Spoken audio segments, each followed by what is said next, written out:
Bienvenue dans ce décryptage consacré aux 30 Glorieuses. Nous allons plonger aujourd'hui au cœur de la transformation la plus radicale et la plus fulgurante de l'histoire moderne de la France. C'est simple, c'est une véritable métamorphose qui a redessiné le visage de tout un pays en l'espace de quelques décennies seulement. On va voir ensemble comment toute une nation a basculé d'un monde ancien vers la modernité absolue. Le contraste qui s'affiche à l'écran est tout simplement saisissant, et ça pose parfaitement les enjeux. D'un côté, on a 1945. La guerre vient de se terminer, la France est littéralement en ruine. Les villes sont détruites, les pénuries font partie du quotidien, l'économie est à l'arrêt. Et puis, paf, à peine 15 ans plus tard, dans les années 60, c'est l'abondance totale. Des supermarchés qui débordent, un plein emploi, un confort matériel dont personne n'osait rêver. Alors comment une nation complètement dévastée a-t-elle bien pu se transformer en puissance économique en un temps record ? Pour bien comprendre ce tour de force, il faut d'abord se mettre d'accord sur les termes. L'expression « les 30 Glorieuses », on la doit à l'économiste Jean Fourastier. Ça désigne cette parenthèse enchantée, une période de presque 30 ans, de 1945 jusqu'au premier choc pétrolier de 1973. En fait, ces 30 années de prospérité exceptionnelle, de croissance sans pause et d'une plongée spectaculaire dans la société de consommation. Première grande étape de notre analyse, le miracle économique et cette croissance financière totalement inédite. Ce qui est vraiment frappant sur ce graphique, c'est le bond explosif de la croissance.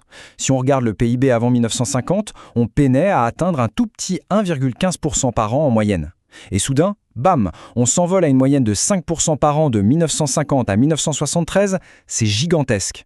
Cette accélération vient complètement pulvériser la stagnation des décennies précédentes, la richesse du pays se multiplie à une vitesse jamais vue. Mais soyons clairs, ce redémarrage express ne tombe pas du ciel. Il a été massivement financé par les États-Unis. On parle d'une injection colossale de 2,4 milliards de dollars à travers le fameux plan Marshall. Une montagne d'argent qui a servi d'électrochoc pour reconstruire en priorité ce qui était vital, les routes, les transports et tout le réseau énergétique. Cet afflux d'argent a créé une véritable tempête parfaite, un alignement de 3 moteurs économiques majeurs. D'abord, la reconstruction physique, qui relance les usines et les chantiers. Ensuite, une révolution technologique fulgurante, avec par exemple l'arrivée du transistor en 1948, qui ouvre la voie aux appareils portatifs. Et le troisième moteur, c'est l'humain, avec le fameux baby boom, une explosion des naissances qui a généré une demande incroyable. Du jour au lendemain, il fallait construire des logements en masse, produire plus de nourriture, de vêtements, bref, équiper des millions de nouveaux Français. Et ce visuel montre brillamment le résultat de toute cette ébullition, le plein emploi absolu. La part des chômeurs plonge largement sous la barre des 5%. En fait, les entreprises tournent tellement à plein régime qu'elles ont un besoin constant de main-d'œuvre pour soutenir cette production effrénée. Ce qui nous amène logiquement à notre deuxième grande partie, la frénésie de consommation et l'entrée dans l'ère des supermarchés. Faut s'imaginer l'impact sur la vie de tous les jours. Les familles peuvent enfin s'offrir ces objets qui transforment complètement le foyer. C'est le débarquement en force du réfrigérateur, de la machine à laver pour alléger le travail domestique, et bien sûr la télévision, qui prend carrément la place de la radio au centre du salon. Et puis, impossible de ne pas mentionner l'automobile. Elle devient accessible à tous, c'est le symbole ultime de la liberté. En gros, c'est le rêve américain qui s'installe directement dans les salons français. Tout ce nouveau pouvoir d'achat va se déchaîner dans un endroit inédit, les tout premiers supermarchés. On remplit des calis géants avec des conserves, de l'alimentation et plein de nouveaux produits fabriqués à partir d'une matière révolutionnaire, le plastique. Évidemment, toute cette mécanique de surconsommation fonctionnait grâce à une chose bien précise, une énergie abondante et surtout du pétrole vraiment très bon marché. Troisième partie maintenant, la société des loisirs ou comment le temps libre est devenu accessible aux masses. Avec un monde ouvrier et tertiaire qui se structure et la fin du travail harassant au champ pour beaucoup, les horaires se régulent. Ajoutez à ça des congés payés qui s'allongent et soudain, on a du temps libre. C'est l'explosion de la culture de masse. On commence à partir en vacances à la mer, on découvre les sports d'hiver. Côté culture, c'est l'invention du livre de poche en 1953 qui démocratise totalement la lecture. En parallèle, c'est vraiment l'âge d'or de la radio et de la télé qui crée une culture partagée par tout le pays.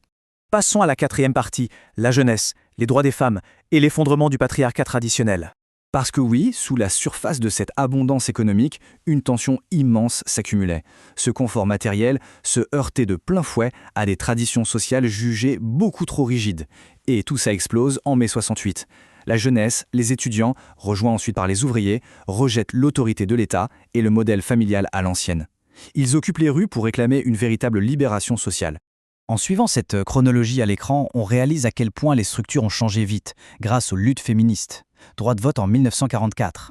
En 1965, une étape énorme, le droit de travailler et d'ouvrir un compte en banque sans demander l'autorisation de son mari. Ça paraît fou aujourd'hui, mais c'était la norme.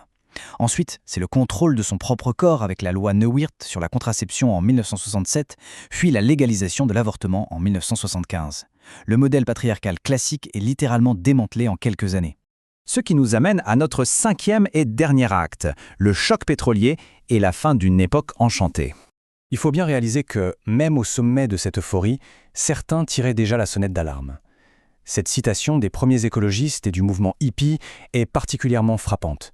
Ils dénonçaient l'accumulation des déchets, la pollution et prévenaient que cette fameuse société de consommation était en train de devenir une société de destruction. Ils pointaient du doigt la face très sombre de cette hypercroissance. Eh bien, ces avertissements vont résonner de manière presque prophétique en octobre 1973. C'est le premier grand choc pétrolier. Le prix du pétrole explose, l'énergie bon marché disparaît d'un coup et l'économie mondiale est instantanément paralysée. C'est le coup de frein brutal. Le miracle économique meurt littéralement du jour au lendemain. Pour terminer notre analyse, je voudrais qu'on réfléchisse sur cette dernière question. Comment cette fin si brutale a-t-elle façonné les angoisses de la France d'aujourd'hui ? Comprendre cette ascension fulgurante et ce crash immédiat, c'est vraiment la clé pour décrypter le chômage, les tensions sociales et toutes les pressions économiques avec lesquelles on se bat encore en ce moment. C'est tout pour cette plongée dans les 30 Glorieuses. Gardez l'esprit grand ouvert et à très bientôt pour un nouveau décryptage.